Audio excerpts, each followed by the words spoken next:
Previously on Rome, the rise and fall of an empire. After a decade of barbarian terror, the empire's brilliant general Marius grabs the reins of power, turning Rome's volunteer militia into the greatest fighting force the world has ever known. Now, at the center of the Republic, a deadly revolt is brewing. The bloody death of a gladiator slave is the ultimate spectator sport. By the 1st century BC, it's no longer a game, and the slaves explode in rebellion against their masters. Their leader, history remembers as Spartacus.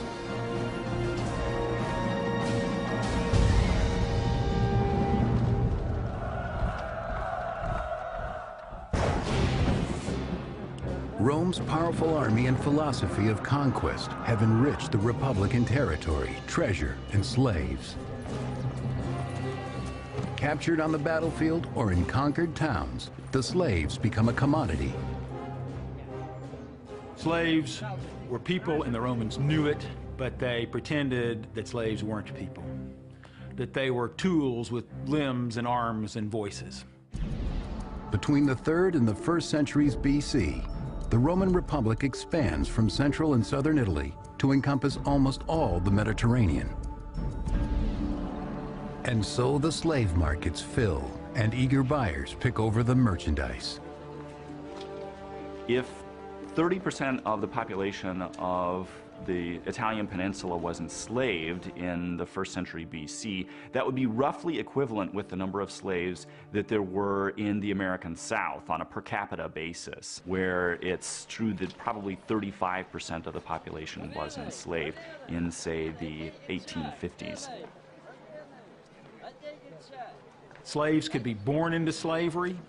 They could be sold into slavery from foreign countries. Slaves could be captured in war. So there was a great variety of both of the ways that people got to be slaves, and also a great variety in the way that people lived as slaves. 1st century Roman landowner Columella gives buying advice. My first warning is not to appoint a farm manager from the kind of slaves who please with their bodies. Rather, you must select a man who from childhood has been made hard by field work, and who has been proven by experience. Not all slaves are destined for field work. The strongest are reserved for sport, to train for the arena as gladiators. These gladiators were very much professionals. They had professional trainers called lanistae who would prod them on just the way a football coach prods on his men, his team, to perform at their very best. They're rented out for people to put into shows, or they're sold to the person who's going to put on the show. They tend to be regarded in this way as being the lowest of the low, people whose bodies are at the disposal of others. Gladiators could be either the top professional fighters in the most expensive entertainment of the time, or they could sometimes be condemned criminals forced to fight. Like championship boxers today, they would train really hard in a very dangerous sport, and then they would only fight a couple of times a year, because they were, of course, very expensive. Most of the gladiators' names will be lost to history, but posterity will record the feats of 2 of these men. One named Crixus, and the other Spartacus, a man born to lead. Spartacus was a foreigner, he wasn't a Roman, but he had served in the Roman army. But then something happened. We don't know whether he deserted, that's what some people say, or whether he was thrown out. Some stories are that he then became a very successful bandit on the highways. But eventually he was captured and forced to become a gladiator by the Roman authorities. Whether against his will, we can't say, but most likely he hated it. 2nd century biographer Plutarch. Spartacus not only possessed great spirit and bodily strength, but he was more intelligent and nobler than his fate.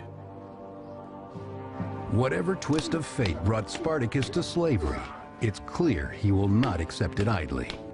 And Crixus will share his destiny.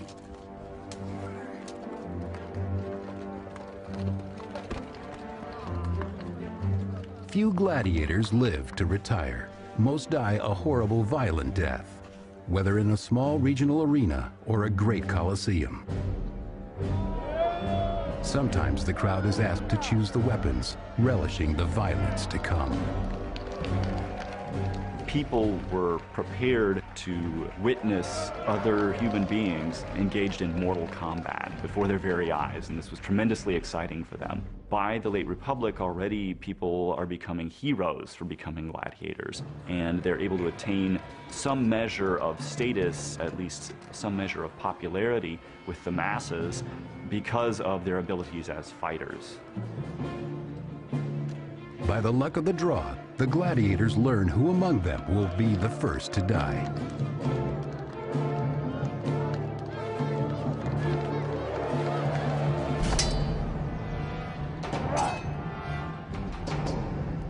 To add spice to the fight, gladiators usually are unmatched in terms of weapons and fighting styles.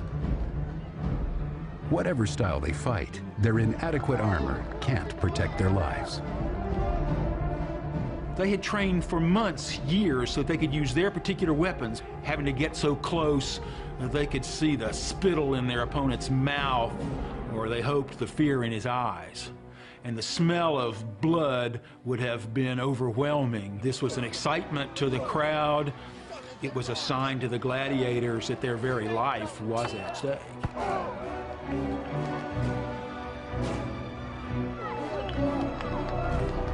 It's like a terrible dance of death for the pleasure of the crowd.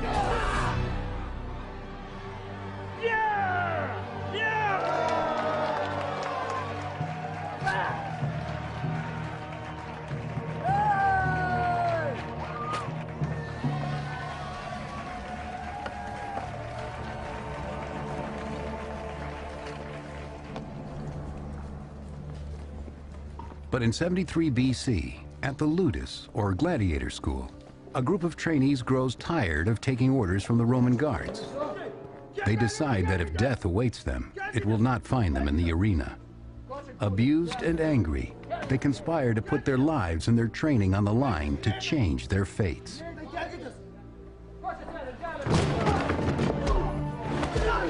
According to 2nd century historian Appian, Spartacus, joined by his fellow gladiator Crixus, masterminds the plan. He persuaded about 70 of the enslaved men to risk a break for freedom rather than to allow themselves to be put on display for the entertainment of others. Spartacus became a great gladiator, but there was a fire burning inside him. Fire, I guess, resenting the loss of his freedom, fire desiring justice. And so Spartacus organized his fellow slave gladiators to break out and seek their freedom.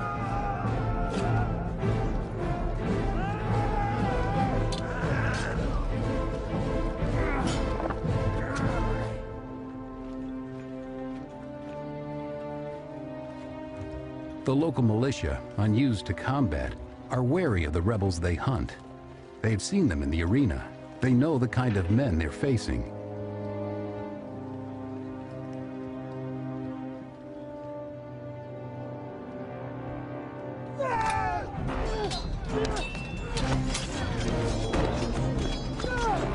Second-century biographer Plutarch. The gladiators repelled those who were coming out of the city of Capua and seized from them many weapons that were more suitable for warfare. They happily made the exchange, throwing away their gladiatorial armaments, which they viewed as dishonorable and barbaric. As their leader, Spartacus takes his men from slavery to warfare, leaving Roman corpses in their wake. Having defeated the local militia, Spartacus leads his slave army from the city of Capua to Mount Vesuvius, where they seek refuge and make camp at the top of the steep ridge. Spartacus, along with his co-conspirator Crixus, have slipped the grasp of Roman authorities. Now they must prepare their men for the inevitable battles to come. Spartacus had the personal glow and the strength that would make people want to follow him. even on this dangerous escape from the gladiator school jail. Mount Vesuvius was an active volcano.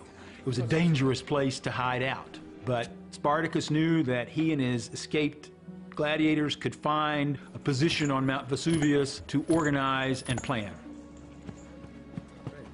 But a messenger comes to warn Spartacus that the Romans are setting up camp below to seal them in. The Senate has sent in Commander Clodius Glaber to corner the rebels and halt the rebellion. He managed to push Spartacus and his sort of nascent group of rebels up onto the mountain into what seemed like a tight spot. And therefore, Clodius Glaber assumed he wasn't going to have any trouble crushing them on Mount Vesuvius. Plutarch chronicles the plan. Clodius ordered his soldiers to guard the one narrow and difficult access road that led up the mountain. All the other parts of the mountain were formed of steep precipices and could not be traveled. Spartacus and the escaped slaves' only way down is now blocked off. The siege has begun. In 73 BC, Spartacus and his comrade Crixus refuse to die in the gladiator ring. Together they lead a slave rebellion. But now the outlaws are trapped on southern Italy's Mount Vesuvius by Clodius, a Roman officer. High on the mountain, Spartacus and his men plot their brilliant escape, as chronicled in the 2nd century by Plutarch. The slaves cut off the useful parts of the vines and wove ladders out of them. They were strong and long enough so that when they were fastened at the top of the cliffs, they reached down as far as the level plain at the foot of the mountains. One of the things that's very interesting about the early phase of Spartacus's revolt is how he seems to know the terrain much better than anybody else does. Now, in part, this can be because herdsmen and other people who know the area around Vesuvius are joining in, they're sympathetic. The slaves who joined Spartacus and his group from the countryside were probably, in the beginning, mostly the herdsmen, who were these slaves living independent, who already had weapons and were in top physical condition, who became then the soldiers for this gladiator-led army. Spartacus and his ever-growing legion are able to rappel down the cliff, landing just beyond Clodius's camp. Down below, the Romans underestimate the slaves' resolve. You've got to realize that the people who are chasing them look more like the Keystone Cops than Caesar's legions. These are guys who are not part of the regular military establishment.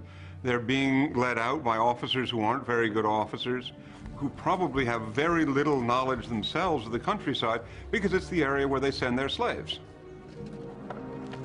The Romans vastly outnumber the renegades, but the slaves' bold plot is a testament to their ingenuity, desperation, and their hatred of their Roman oppressors.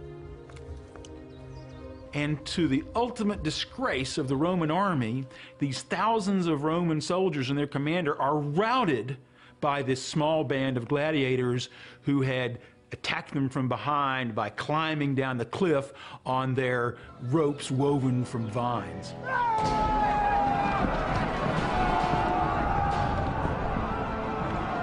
With this success, the movement grows, according to historian Appian. Many fugitive slaves and even some free men from the surrounding countryside came to this place to join Spartacus. They began to stage bandit raids on nearby settlements. Since Spartacus divided the profits of his raiding into equal shares, he soon attracted a very large number of followers. The one group that Spartacus did not accept into his rebel band were deserters from the Roman army, which may seem odd, and yet it makes perfectly good sense. These people were precisely the ones who had chickened out.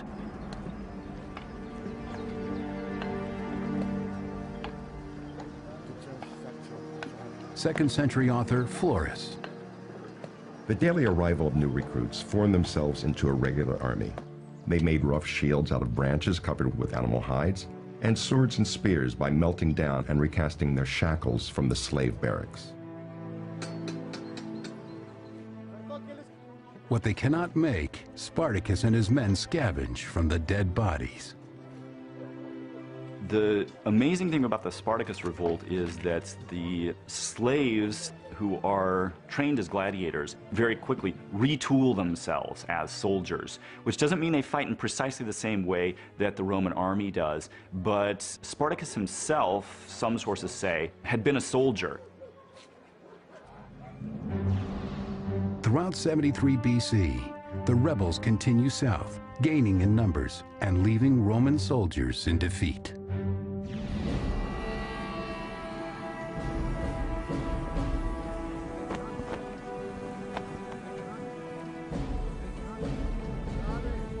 The Senate calls for another magistrate, Commander Publius Varinius, to stop them. A keen horseman, Varinius brings his best stallion with him, as well as the traditional Roman symbol of power called the fasces, a bundle of wooden rods surrounding an axe. This symbolized the magistrate's power to use force to enforce order. Sticks to beat civilians or soldiers, the axe for capital punishment. The axe was only put into the fasces when the commander is outside of Rome, because on military campaign, the commander has martial law power over his troops.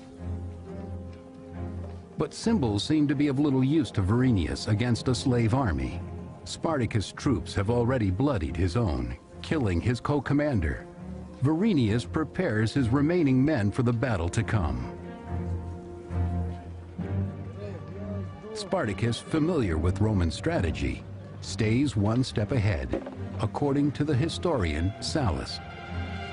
To avoid a surprise attack while they raided the countryside, the rebels propped up fresh corpses at the gates of their camp so that the Romans would be led to believe that guards had been stationed. With the decoys in place, the renegades are free to attack the Romans at will, catching them completely by surprise. Spartacus's force is really fearsome. The officer corps, if you will, are these superbly trained, really tough, experienced gladiators. So they want revenge. This army wants freedom, but they also want to show their Roman masters that they are men, not just tools. Through his ingenuity, Spartacus scores another victory over the arrogant Varinius and takes prisoners from the Roman army. 2nd century historian Appian records Rome's humiliation. The Romans did not yet consider this a real war, but rather raids and predations of bandits. But these bandits defeated the Romans. Spartacus even captured Varinius' own horse right from under him. This Roman commander was that close to being taken prisoner by a gladiator. The victory is all the sweeter when Spartacus steals the fasces, the ultimate symbol of Roman power. When Spartacus surprises Varinius in battle and manages to capture not only his horse out from under him, but also his fasces, this is a tremendous blow to the credibility of Varinius, but also to the power of the Roman state symbolized in those fasces. Spartacus becomes a figure of fame and fear, and now commands 70,000 rebels. But tension builds between the army's popular slave general and his friend Crixus.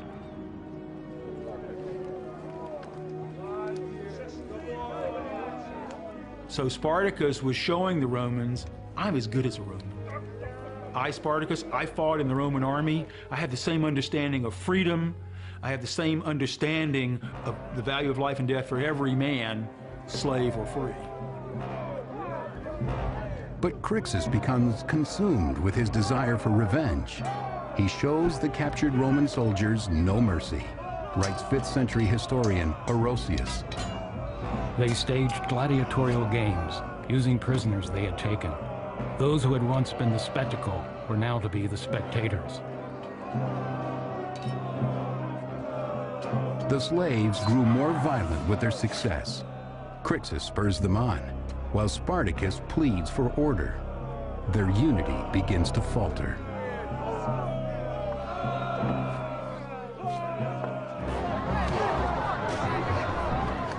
Then Crixus makes his move, unleashing the slaves' fury against defenseless Roman civilians.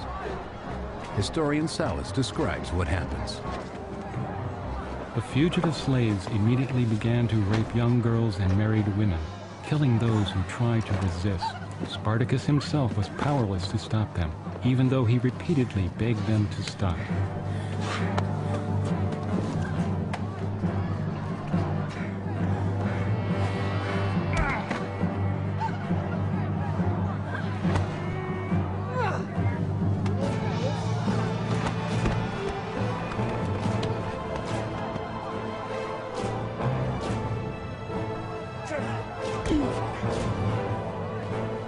Until now, the slaves were unified against Rome.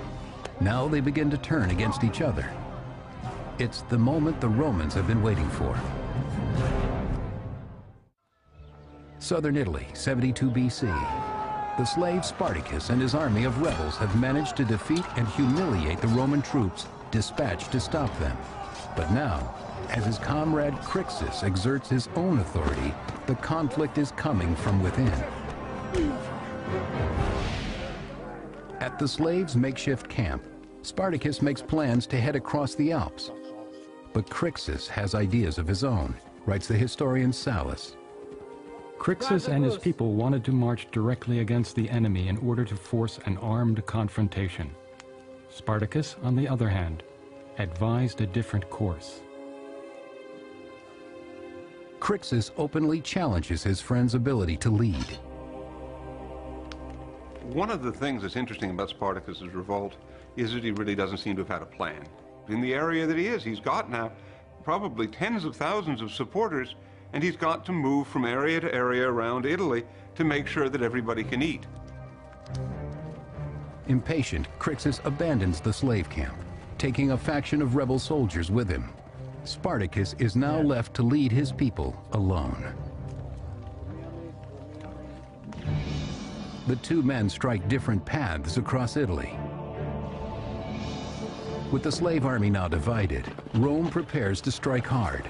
Consuls Lucius Gellius Publicola and Gnaeus Cornelius Lentulus meet to plan their strategy.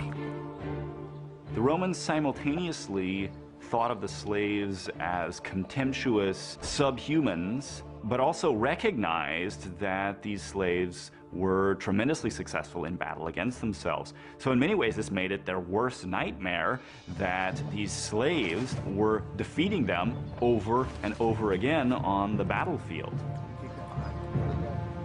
This untidy rebellion now looks more like an actual war, and it demands a serious battle plan.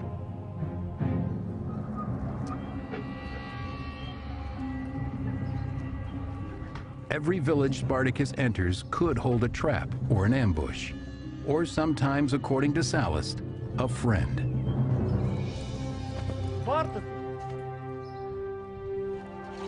Many slaves in the towns were by nature sympathetic allies and offered things that their masters had hidden away, or dragged out their masters themselves from their hiding places. These nobles are given as prizes to the army, to further humiliate the Republic's aristocracy. From his fellow slaves, Spartacus also gathers food, weapons, and more soldiers for his cause. But Rome's efforts also increase.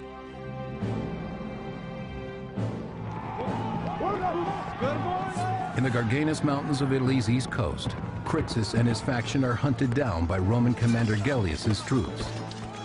The writer Plutarch records it. Gellius made a sudden surprise attack on Crixus' forces, who, because of their arrogance, had separated from Spartacus. The historian Appian. Crixus was in command of 30,000 men. 2/3 perished, including Crixus himself.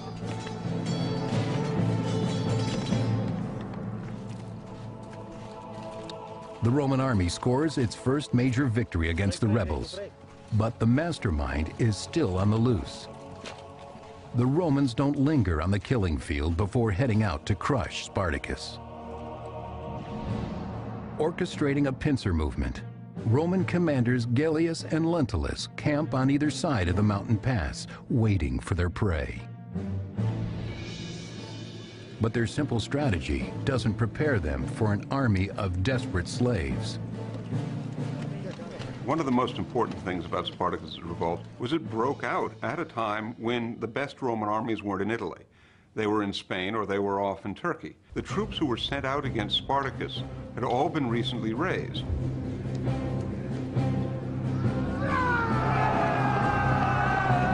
The historian Appian. Spartacus turned on them one after the other and defeated each Roman army in turn. The Romans were forced to flee from the field of battle in great confusion and uproar.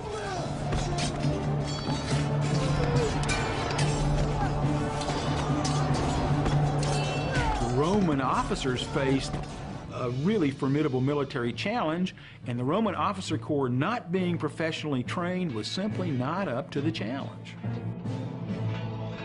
Once again, Spartacus has claimed victory over the Roman army. But this time, victory isn't enough. Spartacus demands blood vengeance for the death of Crixus. He sacrifices 300 Roman prisoners. He begins to develop into this massively anti-establishment figure, celebrating his defeat of Roman magistrates, executing Roman prisoners, destroying the property of the rich in the countryside, providing an alternative, really, to the current regime, and that's where he draws his strength. With this victory, Spartacus's army has the chance to escape Italy for freedom. But instead, the men choose to remain in the empire they so despise. It's not entirely clear why Spartacus's forces turned back from the north of Italy. They had enjoyed success to the point that they were sort of drunk with it, and they wanted to go on. And rather than leave, go home, settle back down to whatever life it was that they had enjoyed before their captivity, they wanted to continue to fight. His forces make their way south to the city of Thurii, where they set up a base of operations. In the third year of the slave rebellion, Rome finds itself helpless. The Senate calls upon Marcus Licinius Crassus, a wealthy nobleman who loves glory almost as much as he loves money.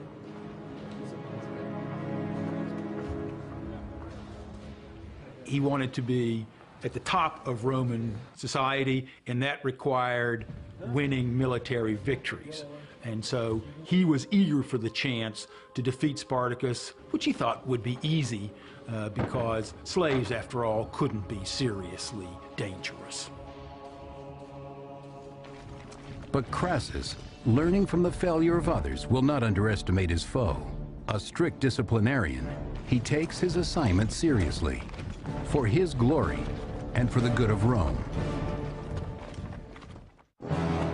Spartacus's growing army of rebellious slaves have become well organized and apparently unbeatable.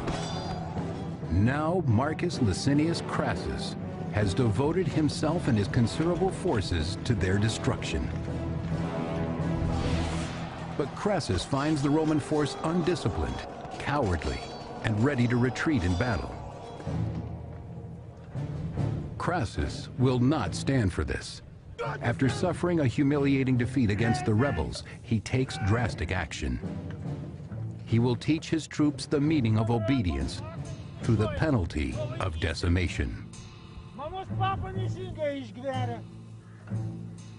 Decimation was a terrifying punishment because men were just arbitrarily taken out, every 10th man. Maybe you hadn't run away. Maybe the rest of the unit had run away and you had stayed to fight. But if there were no witnesses, you could be pulled out as the 10th man. So you were in absolute terror standing in the line as to whether you're going to be the one who's going to be taken out. And then your death is going to be horrible because your friends are going to have to beat you to death with sticks and clubs. It's not going to be a quick, easy, or honorable death. You're not going to be stabbed or allowed to commit suicide. You're going to be disgraced, and it takes a long time to be beaten to death. Through decimation, Crassus makes his troops fear him more than they fear Spartacus, their enemy. It was meant to shame the men who are doing the beating, as well as the man who's killed, even though he might not have been personally a coward. In the name of discipline, as many as 4,000 men meet their agonizing death this way. But the brutality makes its point. Crassus scores a victory in his next battle against the rebel army.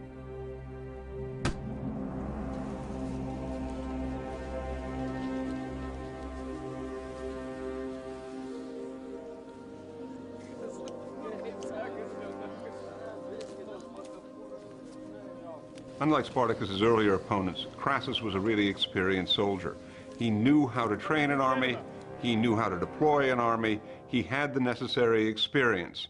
And now, for the first time, Spartacus is confronted with an actual Roman general, not a politician who's leading out an inexperienced group of men.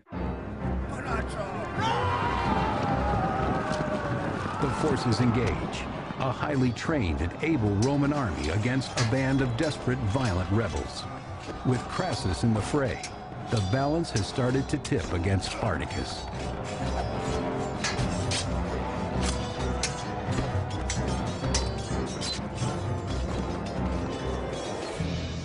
Pursued by Crassus's army, the renegade slaves flee to the south, but Spartacus has already planned his next move. Pirates control the waters around Italy. Like Spartacus, they live in defiance of Roman law, or any law. They answer only to gold, and they traffic in slaves. Spartacus sends messengers to negotiate with them. Spartacus tried everything to get his men out of Italy to safety. Finally, in desperation, he made a deal with the devil, with the Cilician pirates. Cilicia is a part of what is today Turkey. And they were famous, these pirates were, for attacking shipping, but they were also famous as the biggest slavers in the Mediterranean. Cilician pirates made lots of money by capturing and selling slaves. So Spartacus had to know that when he made a deal with the Cilician pirates to bring their ships to Italy and evacuate his men, that there was a real danger that the Cilician pirates would simply sell his men back into slavery.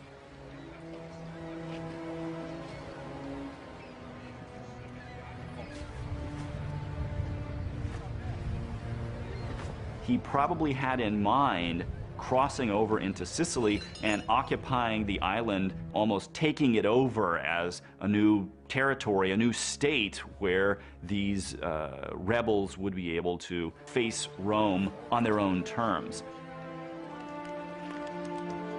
The slaves and the pirates strike a deal. The Cilicians agree to transport 2,000 of the slaves to Messina in Sicily. Spartacus hopes to expand his rebellion while eluding Crassus's troops.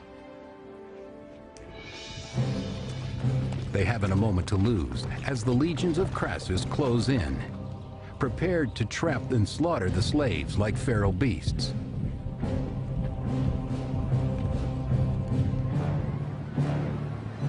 Ahead of the Romans, Spartacus and his horde arrive at the tip of Italy and find no ships.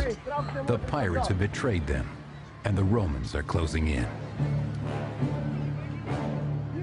Now Spartacus has to try to fight his way out of Italy against an army that's been restored to discipline by Crassus, that's there in force, and that will finally be able to display the tactics and the discipline that made a Roman army so formidable.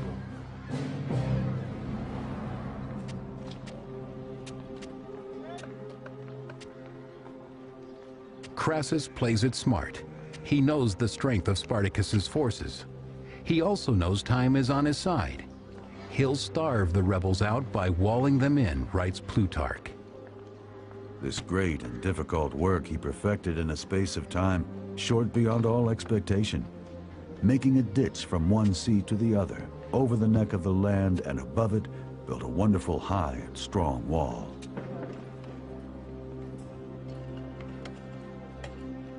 Crassus is a fully modern Roman general who, among other things, knew how to use field fortifications, and that's what we see him doing with Spartacus. The project, 35 miles long, up to 15 feet high, is immense. 2nd century biographer Plutarch. When supplies began to run out and Spartacus wished to move off the peninsula, he recognized the impediment formed by the wall. Spartacus is forced inland, and yet every attempt to move north is rebuffed by the wall. After 3 years on the rampage, the rebel forces have been caged. But the Senate, which ordered Crassus to bring a quick end to the rebellion, is tired of waiting for results, according to historian Appian.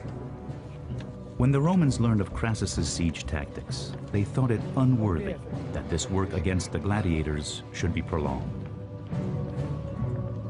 A messenger arrives at Crassus's camp, carrying infuriating news from Rome. The Senate has lost faith in him and turned the task over to his greatest rival. The talented General Pompey the Great is returning from Spain a hero, having crushed a bloody uprising there. He is ordered to bring the slave rebellion to its overdue conclusion. Pompey was probably one of the best generals that Rome ever had, and Pompey was, like Crassus, highly ambitious and had more of a military reputation than Crassus. He has an enormous knack for the theatrical. He has a way of projecting his image around the Roman world. He has a sense of PR that, quite frankly, other politicians of his time don't have. Now he's off to vanquish Spartacus and rob Crassus of glory. But not if Crassus can beat him to it. They are two dogs after the same fox. 71 BC, abandoned by the pirates in Lower Italy, the survivors of the Spartacus slave revolt find themselves walled in by General Crassus's troops. And now comes the great General Pompey, a new threat to Crassus's honor and Spartacus's life. Spartacus is on the move again, having broken the siege that Crassus had so carefully set. Appian chronicles his escape. He staged sudden, small-scale attacks on his besiegers, at selected points, hitting them suddenly and sharply. He crucified a Roman prisoner as a visual demonstration to his own men of what would happen to them if they did not win. As the rebels move stealthily through the countryside, Spartacus and his army find their peril has doubled, as word comes that Pompey is also in pursuit. Pompey had already developed something of a reputation for being a cleanup guy. He would show up at the end of a lengthy, grueling, hard slog, so to speak, and walk away with the glory for having brought it to a close. As Pompey draws closer, Crassus becomes more frantic to crush the rebellion before he arrives. Spartacus, hemmed in against the coming onslaught, sends a messenger to Crassus offering a truce. Spartacus remains confident, waiting for word back from Crassus. He's sure the Romans are ready to listen, though the rebels keep their swords sharp. Spartacus tries to negotiate with the Roman leaders because Spartacus sees himself as a free man. That's the way he had started life. And Spartacus ran his army like a Roman army, as if he had the same honor as his opponents, the Romans. But when his messenger returns, it's clear that the Romans don't see Spartacus that way. He is a slave and an enemy. With the negotiations a failure, the day that Spartacus has dreaded is here. Even if he beats Crassus in battle, Pompey will be following right behind. Spartacus can't withdraw. He can't surrender. 2nd century biographer Plutarch. Spartacus recognized that his hand was being forced and arranged his whole army into battle formation. When his horse was brought to him, Spartacus drew his sword and killed the animal. He proclaimed that should he win the battle, he wasn't going to need a horse. He would have thousands of horses at his disposal. Should he lose the battle, he also wouldn't need a horse. That is to say, he had dismounted, he had joined the foot soldiers in his troop, and he had gotten out there to fight it out to the finish. Crassus and his army meet Spartacus near Brundisium on the heel of Italy.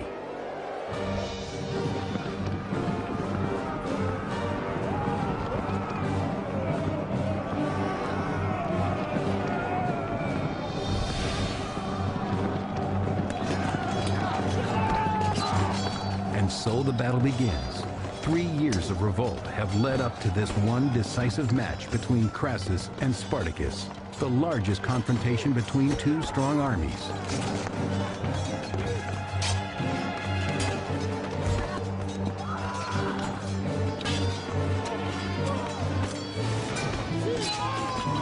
One source reports that he was wounded in the leg and was so crippled up that he had to get down on his knees, but he refused to quit fighting.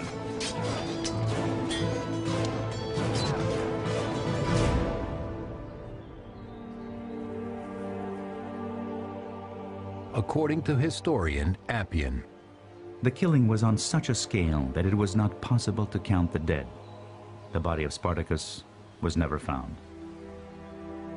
Spartacus never took the opportunity to get away, which he might well have done individually. So Spartacus was a man who showed that he had a sense of honor at least as deep and as sincere as that of any Roman who'd never been a slave.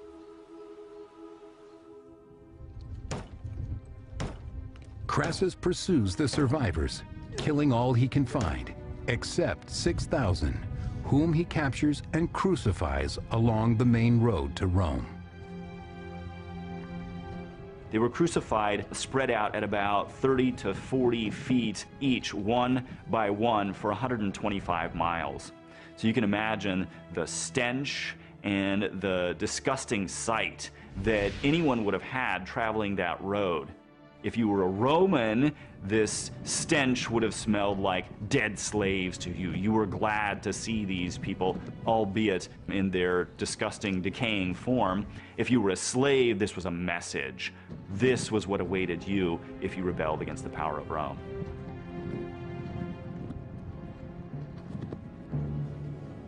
Crassus vanquishes the slave rebellion, though some of the rebels are lucky enough to dodge the slaughter, until Pompey, true to form, has the last laugh. Pompey managed to show up just in time to chase down the 5,000 or so gladiators who managed to escape this combat, this big battle, and he captured or killed the remaining ones. Then, according to Plutarch, Pompey makes sure he receives all the credit. Pompey then wrote to the Senate that although Crassus had defeated the gladiators in battle, Pompey had extinguished the war to its very roots. Pompey's career is very interesting. In fact, Pompey at one point was accused of being a vulture. He was feeding upon other people's roadkill. The Romans rush to put this ugly slave rebellion behind them. When it's over, Pompey receives a triumph, the highest Roman honor, for his work fighting enemies in Spain. Crassus receives merely a minor commendation for his efforts against the common slaves who terrorized Italy. Though the end of Spartacus in 71 BC marks the end of the slave rebellions in Rome, slavery continues to bolster the economy of the awakening empire. But the lessons of the revolt aren't lost on the Romans. Spartacus in the Roman imagination becomes almost the equivalent of an Osama bin Laden. He's a frightening figure who's out there. He remains a threat even when you can't see him, and you're afraid that there will always be another one coming up behind him. The Romans realized from this slave revolt that they had to keep their army in tip-top shape. This might have been the time when Romans first began to think, maybe we need a professional standing army to keep us safe at home as well as to protect us against foreign invaders. But even a mighty empire can't defend itself forever. Long after it withers away, the story of a single man who stands against it still endures. Spartacus survives in legend down to the present. He's been a culture hero for people who are repressed, for people who are downtrodden, right up to the modern age. But while the empire reigns, it belongs to the powerful. Next, on Rome, rise and fall of an empire, Pompey and Crassus lay their rivalry aside to join forces with a rising political star, Julius Caesar. Caesar launches a brutal war on the barbarians of Gaul. Towering ambition threatens to rip the Republic apart.